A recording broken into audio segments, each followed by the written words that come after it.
Massoma à tous, aujourd'hui encore, par la manifestation de la grâce de Tété, par Djok Sabé, par Zulu Lassan, nous allons toujours pénétrer dans le seul et unique récit, il n'y en a pas deux, dans Kalatambal et dans Bibel, pour nous instruire et pour recevoir la manifestation de l'enseignement d'un maître qui a été manifesté dans le visible et qui nous a été présenté par Zulu Lassan.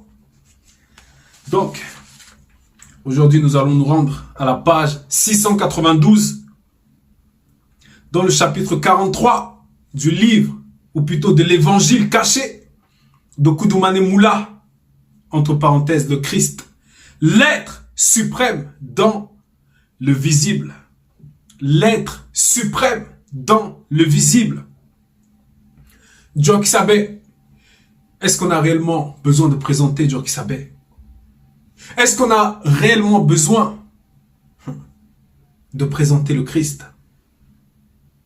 En tout cas, de la manière où Zulu Lassan nous a donné une démonstration et continue toujours à nous faire pénétrer dans des profondeurs qui donnent des vertiges. Mais l'être suprême, être avec un E et suprême avec un S majuscule, qui va se manifester dans le visible afin d'accomplir plusieurs actes afin de se tenir à la brèche pour ce connu. Donc on va lire à partir du verset 13 à 19. Le titre c'est l'arbre et ses fruits. L'arbre et ses fruits. Djok Sabé ici nous présente, ou plutôt nous envoie dans la nature, pour qu'on puisse observer, puisque c'est lui-même qui va permettre que Essombe puisse donner l'enseignement. Essombe lui-même qui disait, dans ses épîtres, en tout cas, qui disait, la nature elle-même ne vous enseigne-t-elle pas? Donc aujourd'hui, ça va être l'arbre et ses fruits.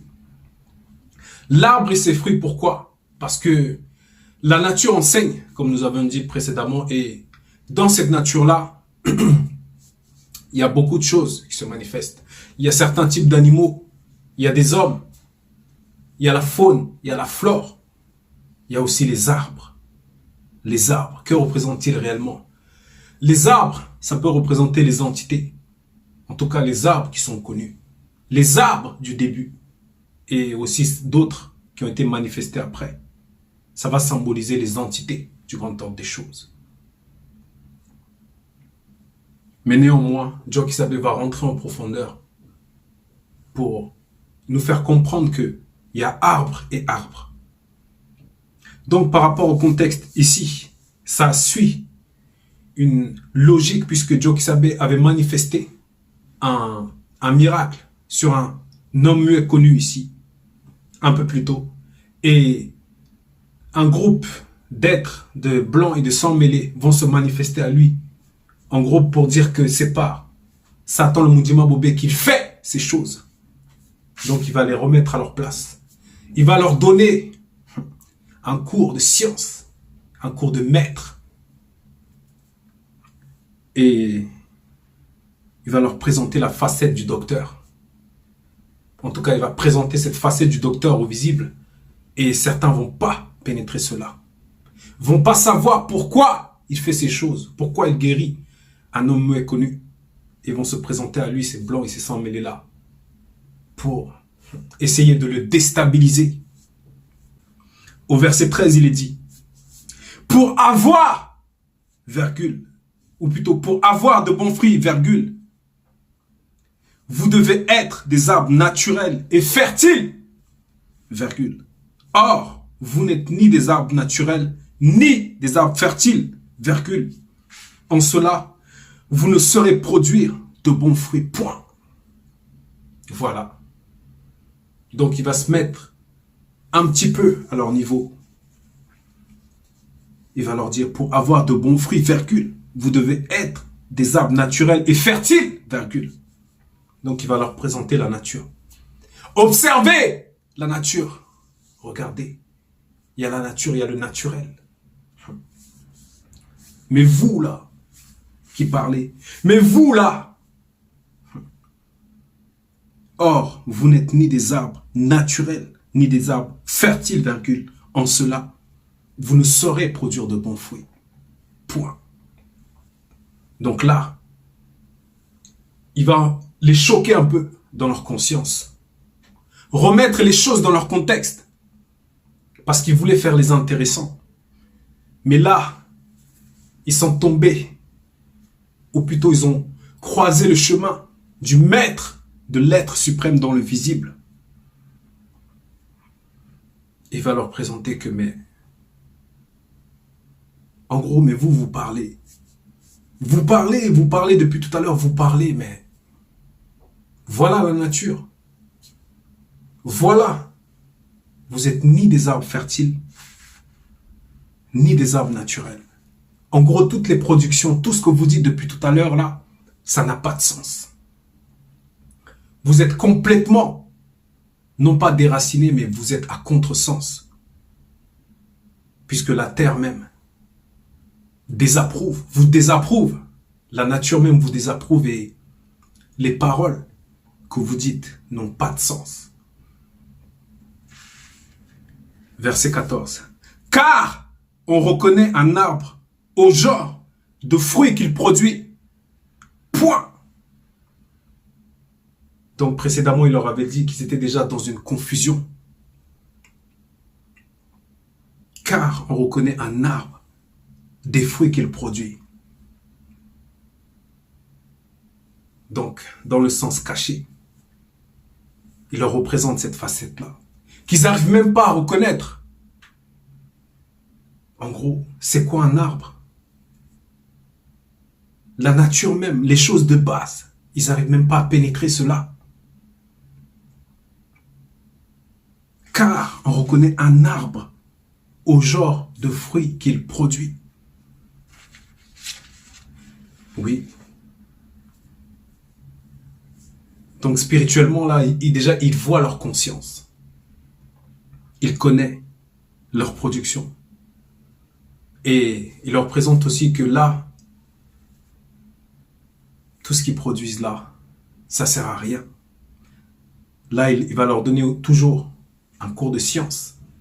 Puisque, comme nous avons dit précédemment, c'est lui le maître, le docteur. Verset 15, il est dit: progéniture des déchus, virgule, vous ne pouvez en cette époque produire de bons fruits, virgule, ni parler selon la vérité, point. Donc là, il va leur retracer leur arbre généalogique, puisque c'est toujours dans cette image-là. Progéniture des déchus, virgule. En gros, je connais l'arbre qui vous a produit. Dans le spirituel, ils ont été désapprouvés. Ils se sont manifestés dans le visible pour essayer d'empêcher le nombre connu. Et par ce que vous allez dire, ça va toujours rien changer. Progéniture de déchus, virgule. Vous ne pouvez en cette époque produire de bons fruits, virgule, ni parler selon la vérité, point. Donc la nature vous a désapprouvé. Toutes les productions, spirituellement, mentalement, intellectuellement, physiquement, tout ça est désapprouvé. Puisqu'on connaît vos origines. On sait pourquoi les premiers ont été manifestés. On sait pourquoi. Il va aussi dire en cette époque. En cette époque, ça veut dire qu'il y a une époque, néanmoins, où un petit nombre sera approuvé. Donc il va leur rappeler l'arbre d'où ils sont sortis. Il va leur rappeler leurs origines. Et le pourquoi ils se sont comportés de cette manière-là. Et pour voir, pour retracer cette origine-là, nous allons aller dans Béboté 17, au verset 1, à la page 34. Béboté 17, verset 1 à la page 34 pour lire. Donc le titre c'est Introduction des autres races ici.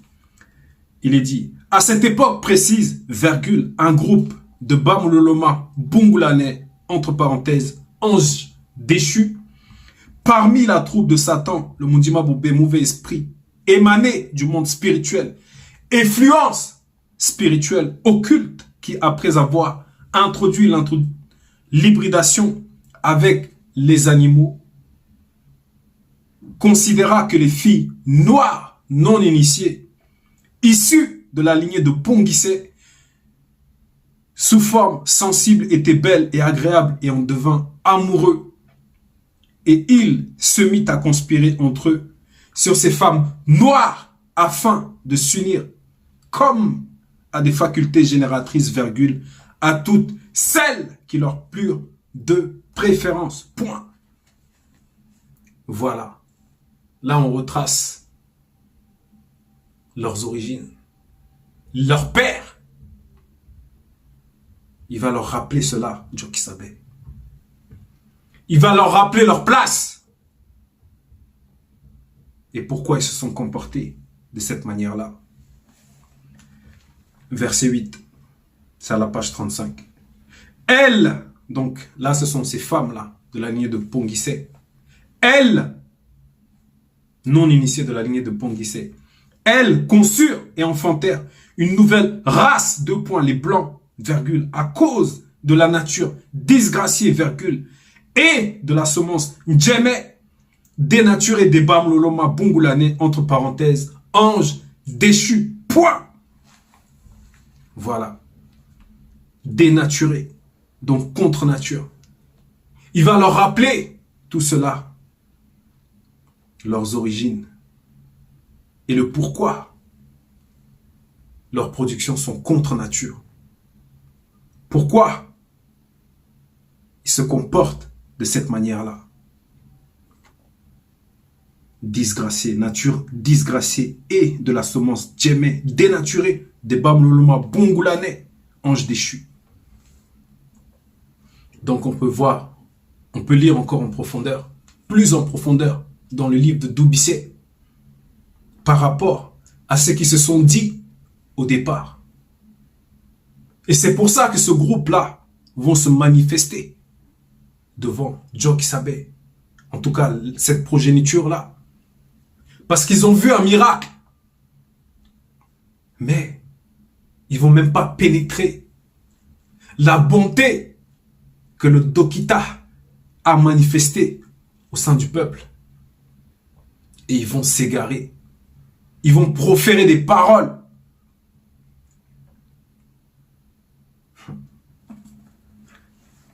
Donc on va revenir à la page 692 au verset 16 maintenant.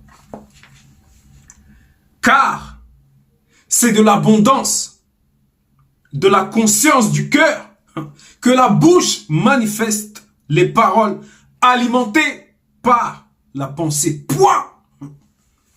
Donc toujours dans cette manifestation, ou plutôt cette démonstration de puissance, de connaissance, Djokisabe va leur donner un cours d'anatomie. Puisqu'il voulait faire les intéressants, vous voulez faire les intéressants. Mais là, car c'est de l'abondance de la conscience du cœur que la bouche manifeste les paroles alimentées par la pensée. Point. Donc là, ils vont être comme la conscience du cœur. Est-ce qu'ils sont même conscients que le cœur a sa conscience? Puisque la plupart du temps, lorsque certains vont avoir un problème de cœur, ils vont se rendre chez les cardiologues. Ils vont faire des petits examens et voilà. Il vous reste tant, votre cœur a arrêté, votre cœur, voilà. Votre cœur a ralenti plutôt. Votre cœur a ci, votre cœur a ça. Car c'est de l'abondance de la conscience du cœur. Donc, le cœur même a sa propre conscience. C'est pour ça que parfois, quand tu es peut-être jaloux, ou quand tu as peur, ou quand tu ressens un sentiment agréable, tu sens que ton cœur est dans un état. Que la bouche manifeste les paroles alimentées par la pensée. Point. Donc la bouche, très important dans le corps. Et les paroles alimentées par la pensée. En gros, il a scanné tout leur être. Il a scanné, il a vu. Ça dépasse même le scanner. Puisqu'il a même retracé leur origine pour leur montrer que voilà, je connais en profondeur. Faites attention, car c'est de l'abondance de la conscience du cœur que la bouche manifeste les paroles alimentées par la pensée. Ouais. Ils ignorent tout de cette science-là. Imaginons un peu la scène. Djoki Sabe, en train de s'adresser à un groupe de personnes, des blancs et des sans mêlés, qui sont venus, qui ont vu un miracle. Mais cet acte de guérison, ils ne vont même pas l'approuver. C'est quelle conscience? Ça veut dire on guérit quelqu'un, on le rétablit.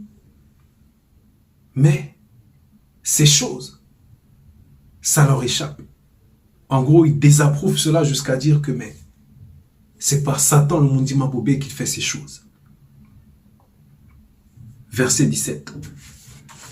La personne qui est bonne tire le bien de la conscience de son cœur, qui est pleine de bonnes choses. Point.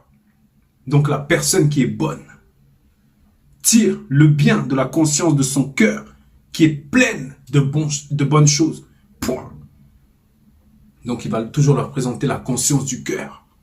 Parce que la conscience du cœur, en réalité, ça va représenter une porte. Et derrière cette porte-là, c'est l'âme. Et derrière l'âme, il y a encore. La personne qui est mauvaise tire le mal de la conscience de son cœur, qui est pleine de bonnes choses. Ça va toujours alimenter cela, son être. Ça va toujours alimenter son être. Puisque là, il n'allait même pas rentrer en profondeur par rapport à la pensée et tout ça. Il va leur présenter les choses selon ce qu'ils peuvent concevoir, selon leur nature charnelle. Conscience, il y a le cœur. Voilà. Verset 18. Je vous dis 2 points. Au jour de la grande consommation, virgule, les hommes rendront compte de toute parole de l'antivérité qu'ils auront prononcée. Point. Voilà. En gros, faites gaffe. Tout ce que vous avez dit depuis le début, c'est enregistré. Il y a un registre pour ça. Et il y a un jour de la grande consommation où vous devrez rendre des comptes. Où vous devrez rendre des comptes. En gros, là, il leur présente que voilà, vous n'avez plus d'excuses. Vous n'avez plus d'excuses.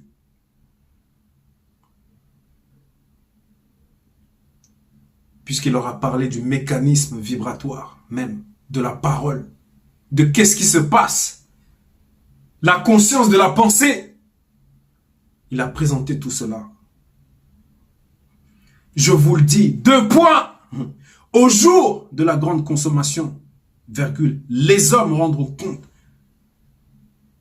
de toute parole de l'anti-vérité qu'ils auront prononcée. Point. De l'anti-vérité. Donc, pour nous, c'est pareil. Nous devons faire très attention aux propos qui sortent de nous, même dans la conscience de la pensée. Ça peut venir en une fraction de seconde. Mais il faut les repousser. Verset 19 et dernier verset. Car par vos paroles, vous serez justifiés, virgule, et par vos paroles, vous serez condamnés. Point. Voilà. Au jour de la grande consommation. En gros, c'est comme quelqu'un qui va, pour ceux qui vont passer au jugement, c'est comme quelqu'un qui va passer au tribunal. C'est une image et on va lui montrer la caméra de surveillance de tout ce qui a fait en sorte qu'il soit là au tribunal. On lui projette cela. On lui projette cela. Donc tout ce dont on l'accuse, on lui projette cela. Et qu'est-ce qu'il pourra se dire? Ou bien comment il va pouvoir se défendre?